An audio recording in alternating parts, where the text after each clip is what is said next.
The choice of whether or not to send your child back to school is a difficult and very personal decision, and it's made more difficult by viral claims and rumors that are circling online. We've had our verified team answer the important questions. Here's our Jason Puckett.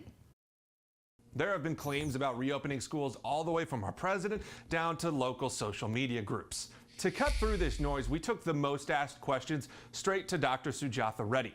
Let's start with some true or false questions. First, the claim children are immune to COVID-19. Children are not immune to coronavirus. They can contract coronavirus, develop COVID-19. They are not immune. That is not true. Okay, that's false, but what about the claim that children have more mild cases? Children tend to be developing more mild illness related to the coronavirus. Some of their symptoms are the same as adults. They can get the runny nose, they can get a fever.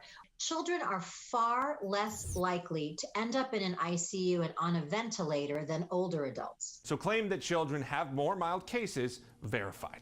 Now a few more questions directly from parents, like, should I be worried about my children going to school, then being near at-risk family members?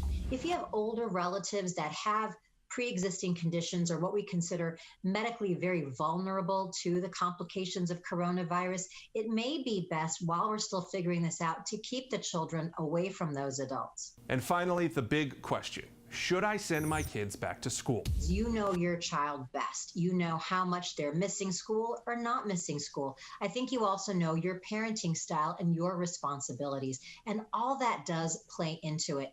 You know, it's very hard as a parent not to let your emotions come into this, but I think you really need to look at the cases in your area. You need to look at what is your school doing to try to protect your child. Do you think that's sufficient? Do you think it's not sufficient? Have there been cases in the school already? In your community, what's happening?